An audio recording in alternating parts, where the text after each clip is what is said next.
आज हम इस वीडियो में देखने वाले हैं धार्मिक, सामाजिक और राष्ट्रीय आंदोलन से संबंधित जो महत्वपूर्ण संगठन और संस्थाएं हैं इनके बारे में। एक्चुअली फ्रेंड्स, मैं आपको बता दूं कि ये आपको जो टॉपिक है वो नॉर्मली किसी भी बुक में मिल जाएगा, लेकिन बुक में प्रॉब्लम ये होगा कि आप वहाँ पे समझ नहीं पाएंगे कि कौन से चीज़ों को याद रखना है, किस चीज़ों को छोड़ना है, कौन इंपॉर्टेंट है। तो मैंने यहाँ पे जो भी उसमें से सेलेक्टेड हैं वो मैं यहाँ पे आपके सामने रखने वाला हूँ।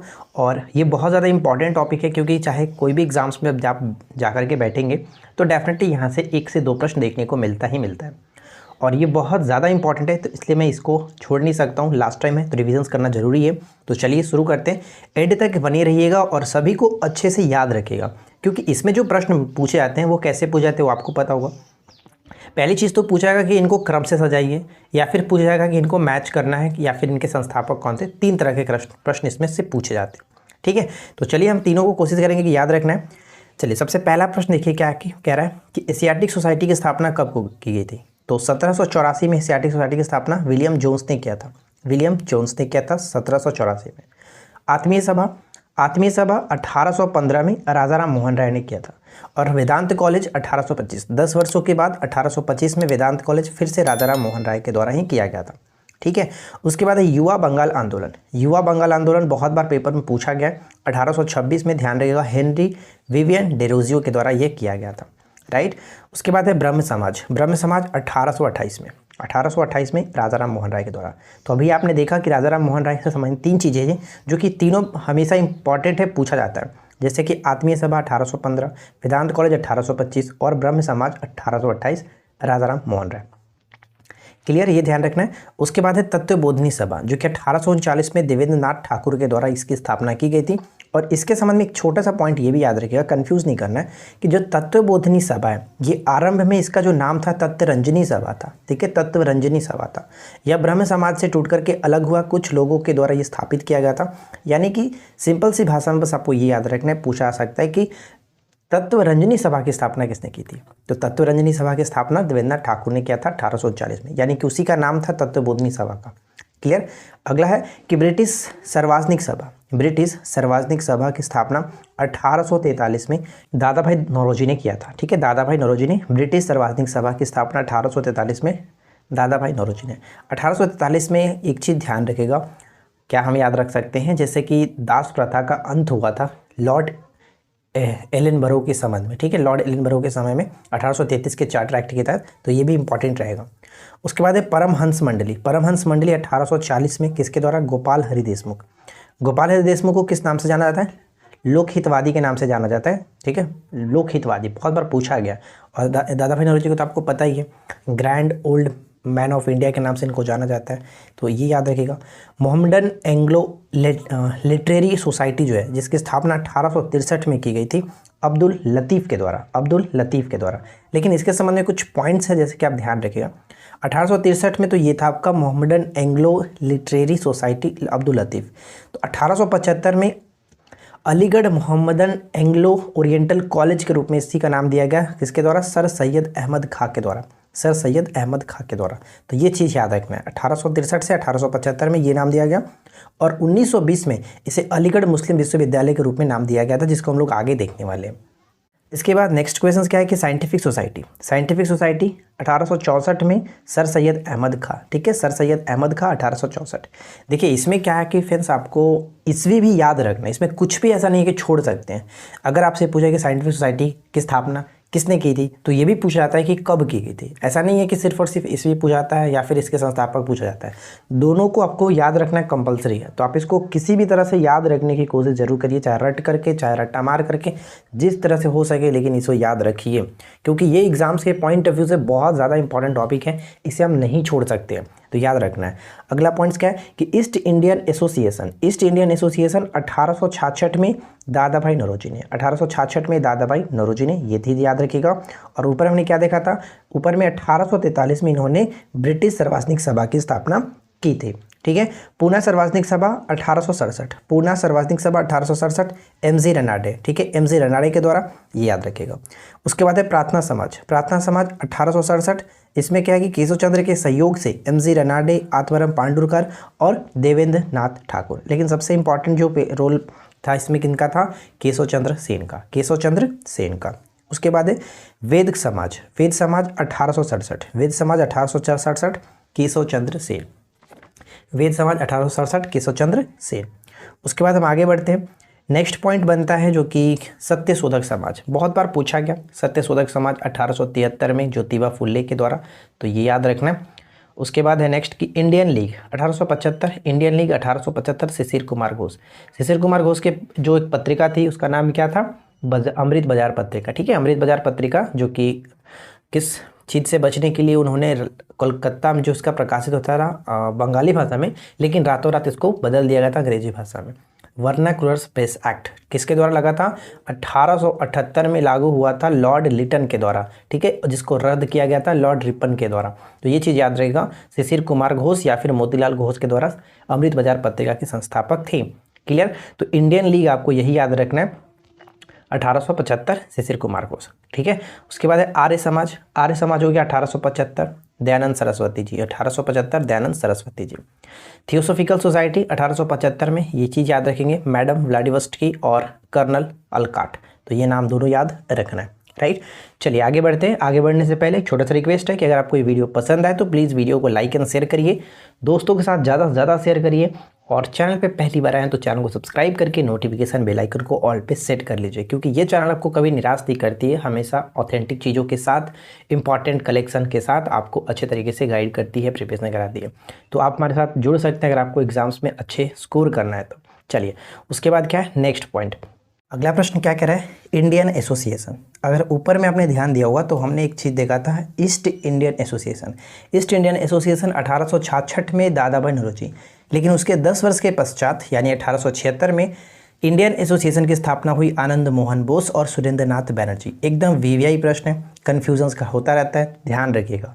ईस्ट इंडियन एसोसिएशन 1866 में दादा भाई नौरोजी के द्वारा, जबकि उसके 10 वर्ष के पश्चात इंडियन एसोसिएशन हुआ 1876 में आनंद मोहन बोस और सुरेंद्रनाथ बैनर्जी के द्वारा।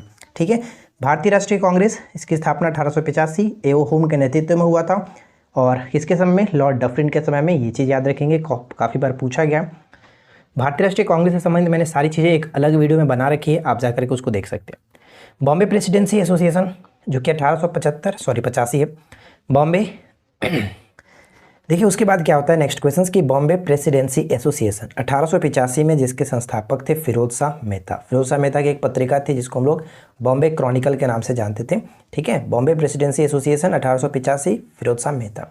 देव समाज क्या है, देव समाज 1887, देव समाज 1887।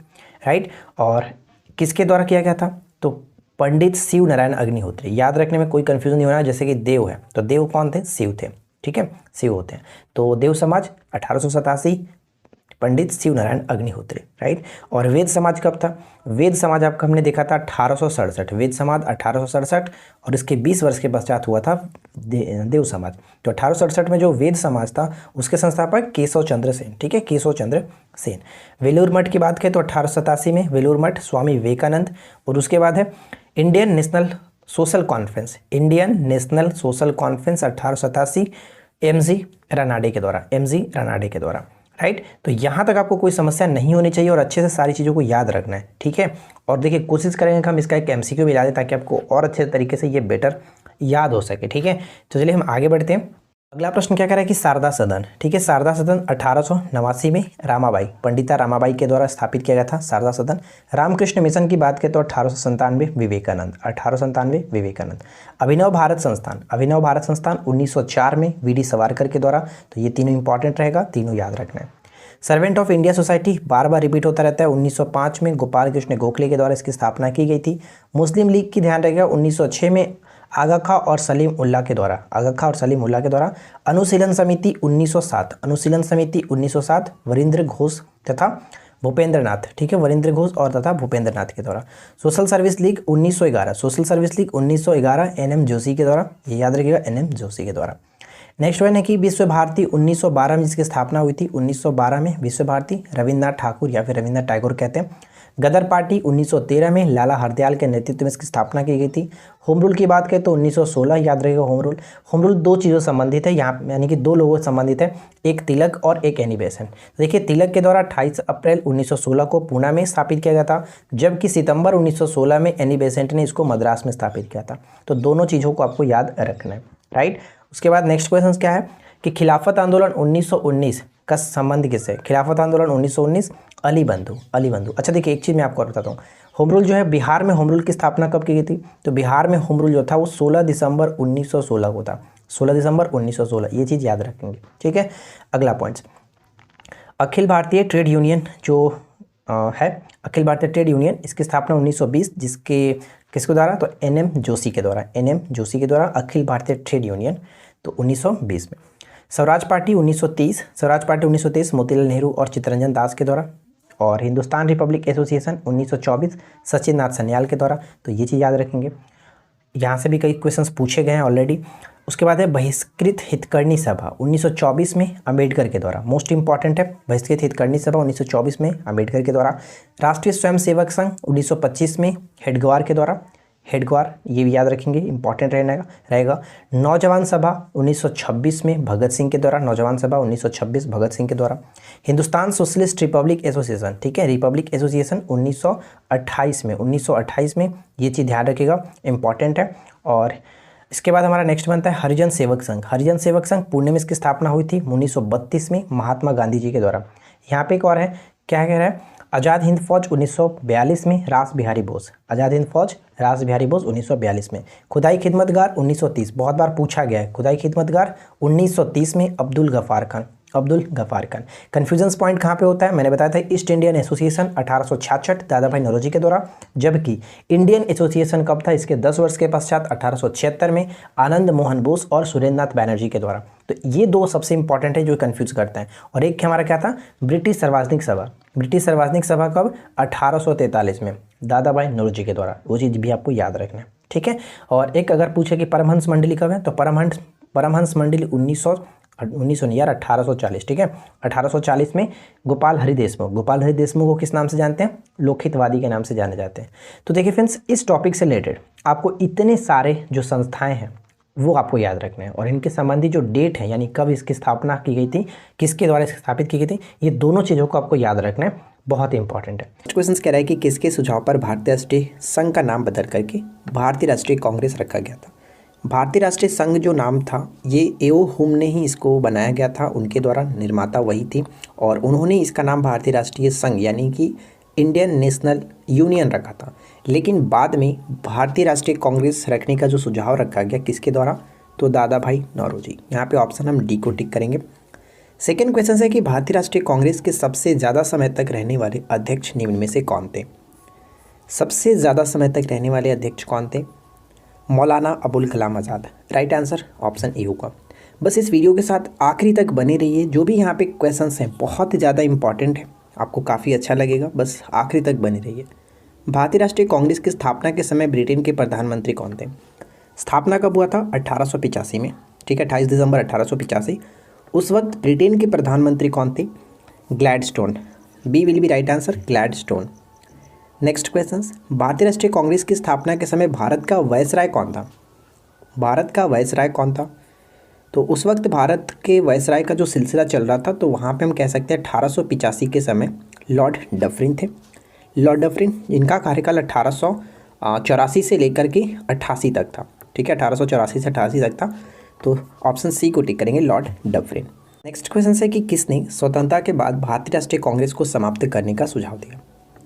भारतीय राष्ट्रीय कांग्रेस को समाप्त करने का सुझाव किसने दिया था कि स्वतंत्रता बाद, जब स्वतंत्रता भारत को मिल जाएगी तो उसके बाद भारतीय राष्ट्रीय कांग्रेस को समाप्त किया जाना चाहिए? तो ये सुझाव दिया गया था महात्मा गांधी जी के द्वारा। ऑप्शन डी को टिक करेंगे। नेक्स्ट क्वेश्चन है कि भारतीय राष्ट्रीय कांग्रेस की प्रथम महिला जिससे कांग्रेस अधिवेशन को संबोधित किया, प्रथम महिला कौन थी जिन्होंने कांग्रेस अधिवेशन को संबोधित किया? तो ध्यान रखिएगा, राइट आंसर हो जाएगा ऑप्शन डी, कादम्बिनी गांगुली। कादम्बिनी गांगुली। यहाँ पे अध्यक्ष की बात नहीं की जा रही है, अगर अध्यक्ष आपसे पूछा तब वहाँ पे हम लोग अधिवेशन को टिक करते हैं। फिलहाल यहाँ पे प्रथम महिला जिसने कांग्रेस अधिवेशन को संबोधित किया था, Kadambini Ganguly. D will be right answer. Next one है, आधुनिक भारतीय इतिहास में गोकुलदास तेजपाल संस्कृत महाविद्यालय क्यों प्रसिद्ध है? गोकुलदास तेजपाल संस्कृत महाविद्यालय क्यों प्रसिद्ध है? तो इसके प्रसिद्ध होने का कारण ये है कि 1885 में जो पहला अधिवेशन हुआ था WC बैनर्जी के द्वारा बम्बई में हुआ था, तो ये बम्बई में ही आपका गोकुलदास तेजपाल संस्कृत महाविद्यालय है।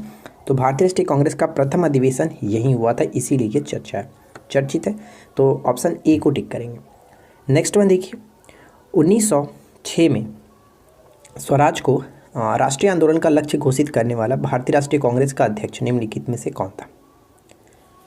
1906 में अध्यक्षता किसने की थी? तो दादा भाई नौरोजी ने। कलकत्ता अधिवेशन, ठीक है, कलकत्ता अधिवेशन। और मैं आपको बता दूं कि दादा भाई नौरोजी ने कुल 3 बार अध्यक्षता इन्होंने किया। कब कब? तो 1886 का दूसरा अधिवेशन था, उसके बाद 1893 में और एक बार 1906 में। तो इन्होंने कुल 3 बार अध्यक्षता किया, ये आपको याद रखना है। आगे बढ़ते हैं। नेक्स्ट वन है कि निम्नलिखित में से कौन कांग्रेस के स्थापना अधिवेशन में उपस्थित नहीं थे? कांग्रेस के स्थापना अधिवेशन में उपस्थित नहीं थे, उनका नाम क्या है? ऑप्शन डी, सुरेंद्र नाथ बनर्जी। ठीक है, सुरेंद्र नाथ बनर्जी।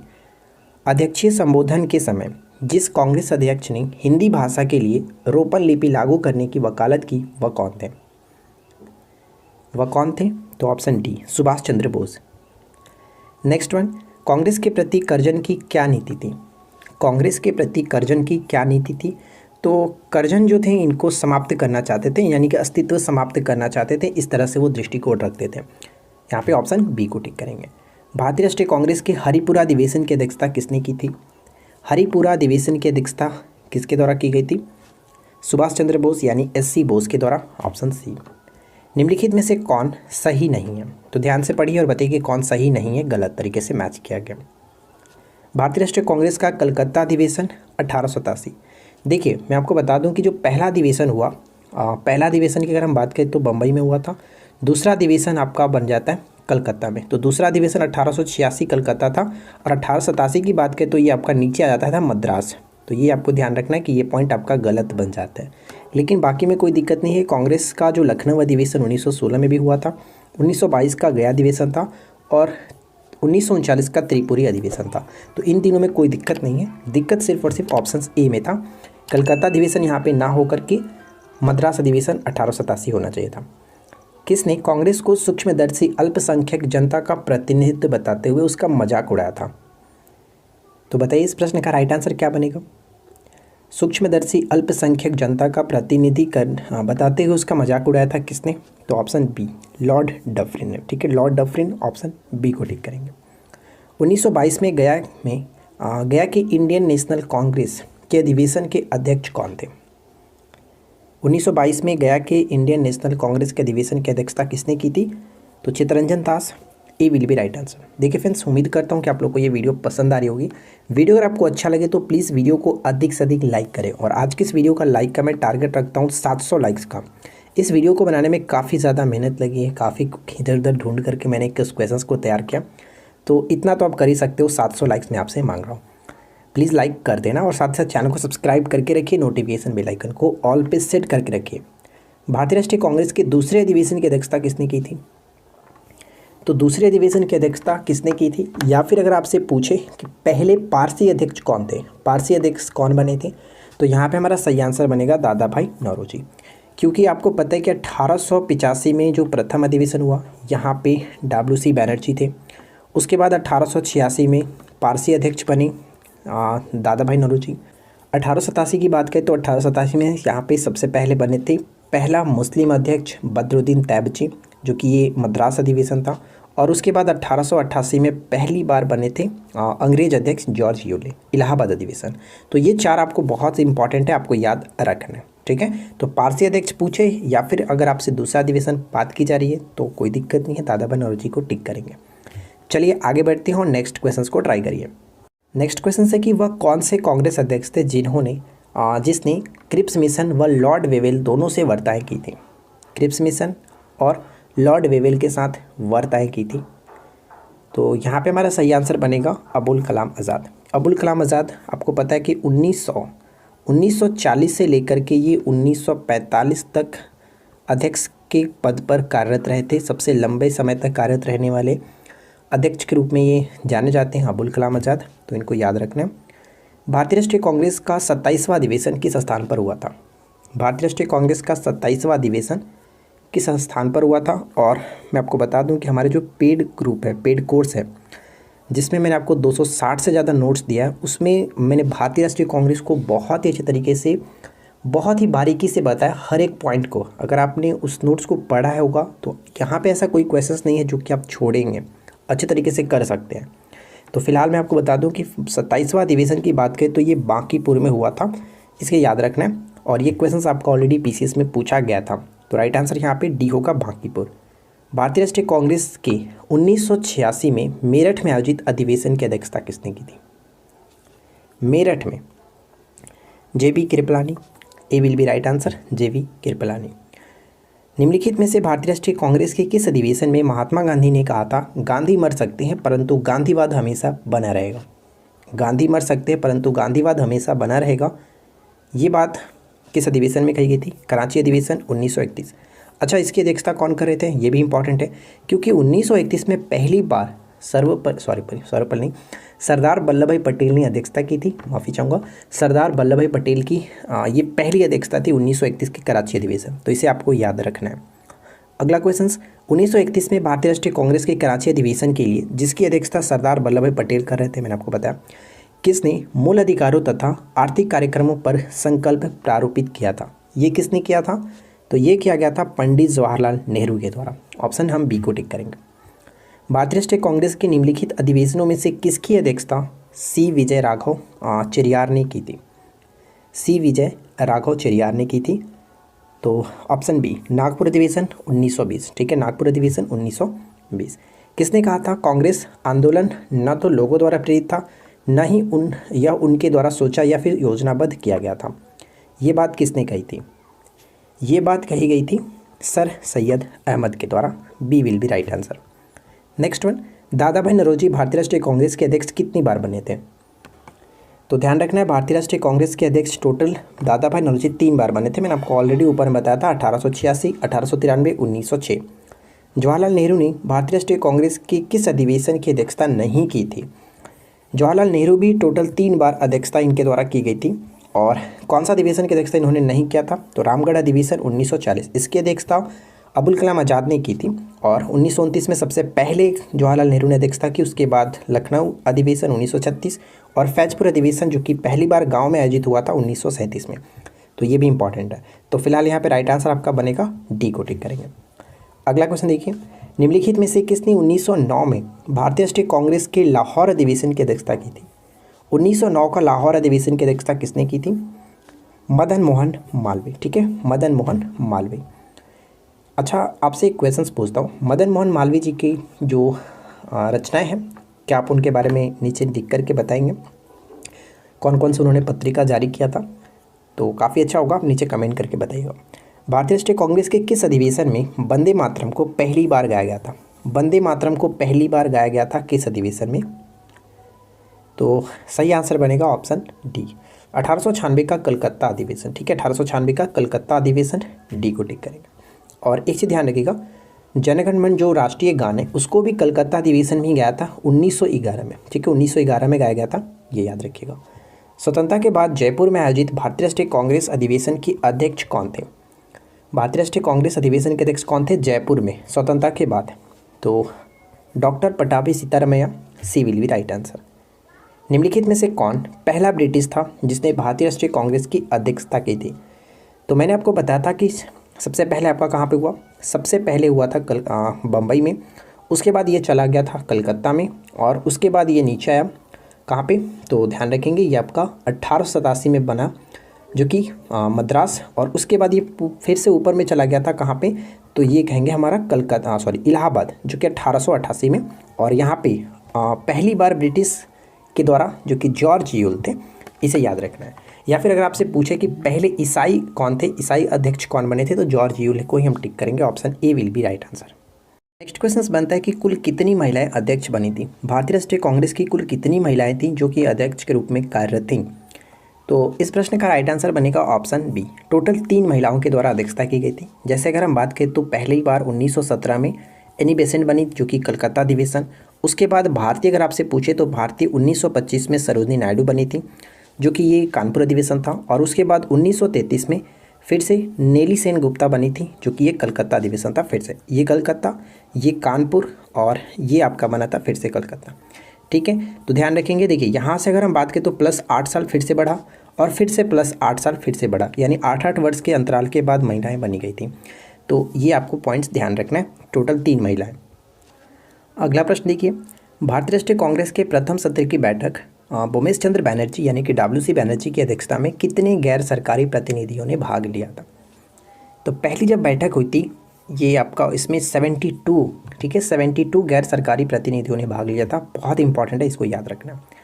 इंडियन नेशनल यूनियन की स्थापना कब और किसने की थी। तो मैंने आपको स्टार्टिंग में ही बताया था कि सबसे पहले इसका नाम जो था इंडियन नेशनल यूनियन यानी भारतीय राष्ट्रीय संघ था, लेकिन इसको बाद में दादा भाई नौरोजी ने भारतीय राष्ट्रीय कांग्रेस में बदलने का सुझाव दिया था, इसका नामकरण किया था। ठीक है, तो ये जो आपका यूनियन है इसकी स्थापना किसने किया था। तो 1854 में एवो हुम के द्वारा किया गया था, ये आपको ध्यान रखना है। अच्छा, एवो हुम कौन थे। तो एक रिटायर्ड सैनिक थे, ये आपको ध्यान रखना है। ठीक है, चलिए नेक्स्ट वन क्वेश्चन देखिए, कांग्रेस का उदारवादी युग कब से कब तक रहा। उदारवादी युग की बात करें तो ये आपका 1885 से लेकर के 1905 तक रहा। ऑप्शन बी को टिक करेंगे। नेक्स्ट क्वेश्चन देखते हैं। अगला प्रश्न है कि निम्नलिखित में से किस अधिवेशन में कांग्रेस 2 भागों में यानी कि गरम दल और नरम दल में विभाजित हो गए थे। तो नरम दल और गरम दल में विभाजित हुए थे, ये 1907 का सूरत अधिवेशन था। ऑप्शन ए बिल्कुल सही आंसर होगा। अब यहाँ से मैं आपसे एक क्वेश्चन पूछता हूँ, कमेंट करके बताइएगा कि सूरत अधिवेशन 1907 की अध्यक्षता किसने की थी। जो भी क्वेश्चन मैं आपसे पूछ रहा हूँ प्लीज़ आपका राइट आंसर नीचे आना चाहिए। अगर आपको नहीं पता तो नीचे ढूंढ करके कमेंट करके ज़रूर बताइएगा कौन थे, ताकि आपको अच्छे तरीके से याद रहे, और याद है तो आप कमेंट कर ही सकते हैं। चलिए नेक्स्ट वन देखिए, भारतीय राष्ट्रीय कांग्रेस के किस अधिवेशन में पूर्ण स्वराज के लिए प्रस्ताव पारित किया गया था।